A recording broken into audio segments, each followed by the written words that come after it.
The Untouchable True School Sports Empire proudly presents something the boxing games are missing. Hey, what's going on? It's your boy BT, and I came here to talk some boxing with the thousands of True School Sports subscribers. All right, so this is a follow-up video that I did to a video I dropped recently about the whole IBF situation at 154. As many of us know, Brandon Adams was supposed to fight Agyarko out there in Las Vegas. That fight wound up not happening because Brandon Adams collapsed like the day before the fight and couldn't make the weight, or had a hard time making the weight, and had to be rushed to the hospital, right? So the IBF had said, you know what, Agyarko was being professional. Agyarko was ready, willing, and able to fight. We shouldn't punish him for it. So they actually had ordered Agyarko to fight in an IBF world title eliminator fight. And that fight was supposed to be with the former IBF champion himself. A guy that fighters still don't want to fight. Y'all keep saying he's not that good, he sucks, he's average, but y'all still don't want to fight him. And it's ridiculous because he lost to Josh Kelly. And that fighter is Bakhram Murtazaliev. They ordered Agyarko to fight Bakhram Murtazaliev. I thought it was fair for Agyarko because Agyarko is not necessarily a massive name.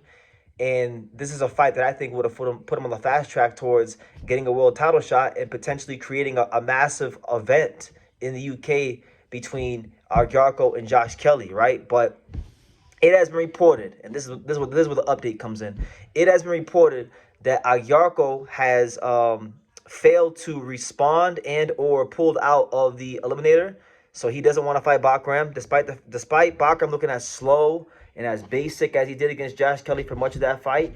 It's still not enough for Agyarko to want to take the fight. So that being said, if Agyarko doesn't get anything out of his career, if he never fights for a world title, he can't say he didn't have the opportunity. He's decided to go to another direction, which is his prerogative, which is his team's prerogative, right? That being stated, the IBF have said that they have moved on, and they are ordering Bakhram Murtazaliev to fight the guy that collapsed the day that he was supposed to fight Agyarko, and that is none other than Brandon Adams himself. Now, for me, this is a really intriguing piece of news because I remember back in December of last year, a couple months ago, I had a chance to meet and interview Brandon Adams at the WBA convention, and this is before Bakhram had lost the title. Bakhram was still the champion. Guys like Jerron Ennis still weren't trying to fight him and these kind of things. And so I asked Brandon Adams because at that time there really wasn't anybody raising their hand up and saying, you know what, I want to fight Bakhram. So I asked him, I said, hey, would you fight Bakhram Murtazaliev if the opportunity presented itself? And to that, he stated the following, and I quote, "Tell that brother I'll see him soon," end quote. He was ready, willing, and able to fight Bakhram. Brandon Adams is one of the only fighters in the division that I don't got to question if he wants to fight anybody, because he's always been willing, ready, and able to fight anybody.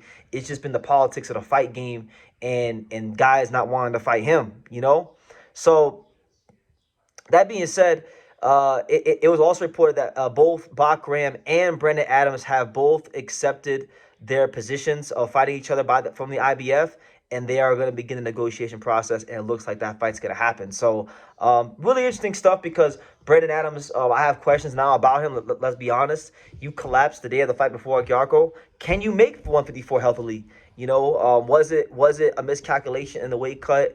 Or is it really a sign of the times that you need to move to 160? Because that is a legitimate question to ask Brandon Adams. He's not, that's not a healthy thing, right? So I'm going to be keeping an eye on that weight cut real closely. But, despite the health problems, despite the weight cut or lack thereof, he has accepted to fight the guy that a lot of guys at 54, even now, it's crazy. Even now, with as basic and as average as Bakhram is, you got people saying, like I saw Stephen Brentman Edwards, the trainer on the Boxing Scene podcast, talking about Bakhram is basic, he's overrated, he's this, that, and the third. But I didn't see Jerron Ennis, his fellow Philadelphian, jump up to fight him, right? And even now, even after looking as basic and as average and as stiff and as robotic and as mechanical as he did, you still got guys that don't want to fight him for whatever the case may be, even if it will get them in position to fight for a world title next. So it goes to show you that there is, it's not just about the money. There is something that fighters see when they look at Bakhram Murtazaliev that has them a bit worried, right?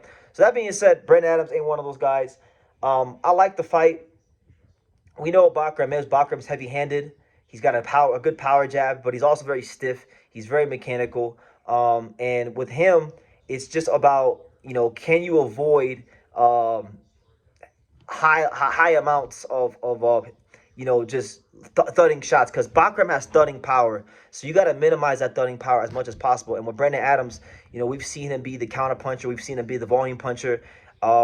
He's gonna have to fight a very smart, intelligent fight, because if he holds his feet and he exchanges a Bakhram Murtazaliev, he could end up like Tim Tszyu, right? So it's a dangerous task for him, but it's not an unwinnable fight. He could beat Bakhram, but it's just there's a lot of questions on the Brandon Adams side. Can he make the weight? What's the state of his health right now, and things like that. If he's healthy and he can make the weight fine, then Brandon Adams is a live dog. Brandon Adams can fight. Brandon Adams has been in there with some of the best fighters in the world, like Boachuk, beat him twice, Charlo, and a whole host of other guys. Andre Katsarakis, who a lot of people thought he beat, right? So that's the news, guys. But Brandon Adams, 4 months after I interviewed him about fighting Bakhram, is holding true to his word, and he will, in fact, see that brother soon and be looking to fight Bakhram Murtazaliev quickly and swiftly. So good for him. Very disappointing stuff from Agyarko, because this is a guy that has had fights fall out on him, like Brandon Adams, like Pistol Pete Dobson early in his career.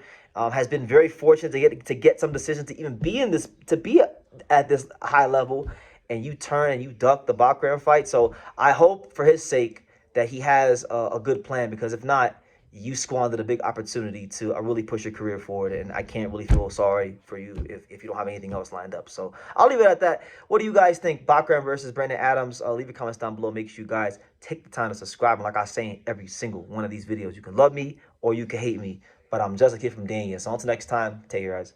You want to say hello? Say hello. Can you say hi, boxing world? Hi, boxing world. Can you say true school sports?